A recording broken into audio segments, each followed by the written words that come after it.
Donald Trump got his poor little feelings hurt today, and now we all have to hear about it. Because after the White House specifically instructed the media to block out any sounds of Donald Trump being booed at the U.S. Open, Trump was booed so loudly that every TV screen in America had it played at max volume. It was absolutely hilarious. And to top it all off, Donald Trump lost his mind at it and is now rage posting, denying the fact that he was booed in a series of insane tweets that we're going to get into. But before we do, if I could quickly ask you to leave a like on this video, and if you haven't already and you enjoy our channel, to hit that subscribe button, because it goes a long way in supporting our work. Now, before we get into the stunt today at the U.S. Open that backfired so badly on Trump that it led to a posting meltdown, I want to start with a stunt that is soon to come in Baltimore, which Donald Trump got called out for by Governor Westmore, and this beautiful takedown right here. That the president, when you're looking at the big, beautiful bill, it actually cut $30 million of funding for violence prevention programs that are happening in the city of Baltimore and across the state of Maryland. And when I first came on board, I was very clear that public safety was going to be our #1 priority.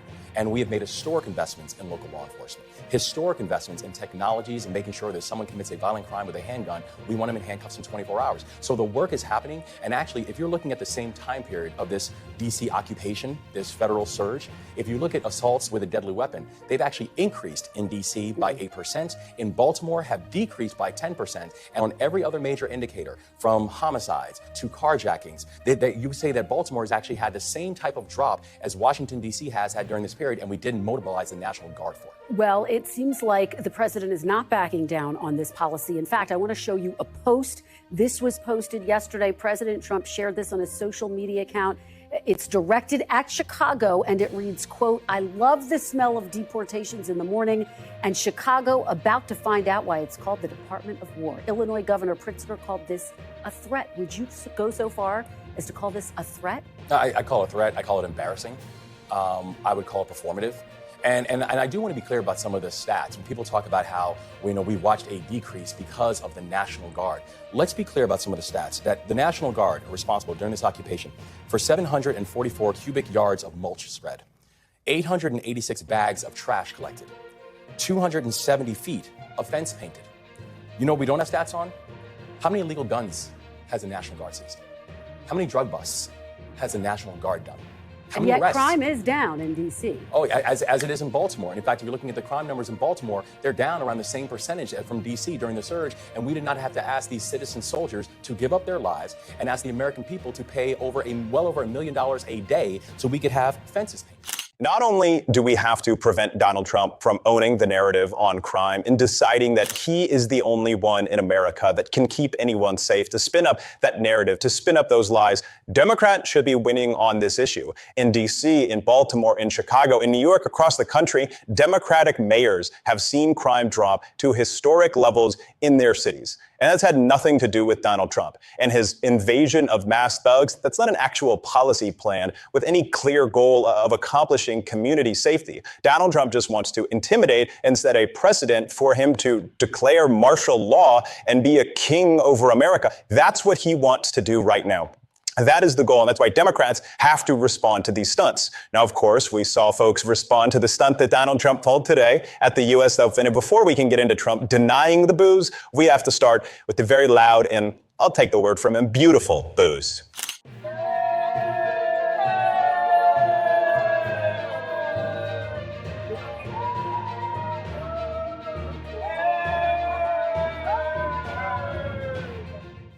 Now, that was obvious, right? You can't deny that.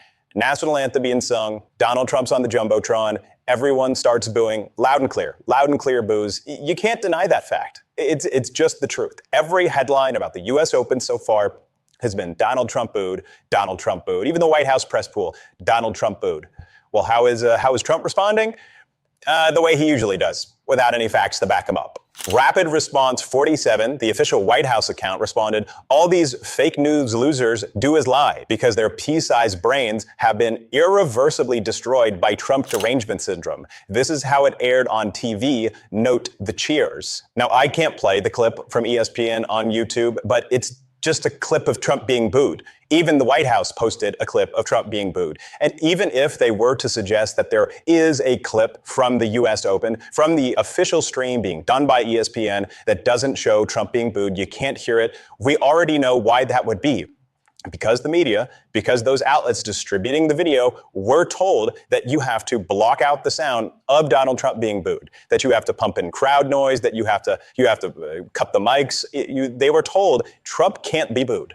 Why? Because this is a fascist administration. Now, it is important to note that Donald Trump telling the media that they can't allow him to be booed is not the same as him sending his masked thugs into cities illegally. But both of these things are important in describing just how far Donald Trump will go with this takeover. If the dear leader is making it illegal for him to be embarrassed in public, I think we've gone pretty far down the authoritarian path. And let's also put this in the context of the constant whining and moaning from conservatives about the attack on free speech. Oh, they're restricting what we can say. We can't say the R word, or we can't call people the P word. Oh, I'm going to lose my job if I do.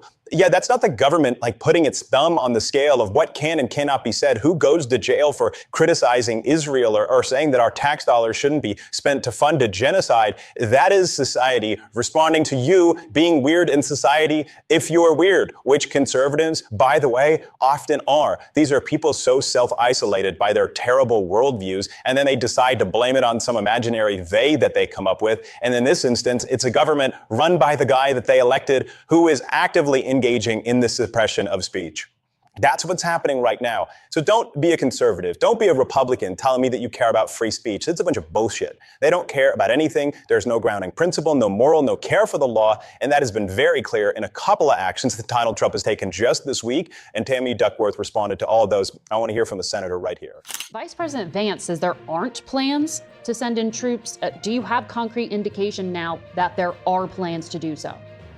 Well, let's make it clear. The President of the United States essentially just declared war on a major city in his own nation. This is not normal, Margaret. This is not acceptable behavior.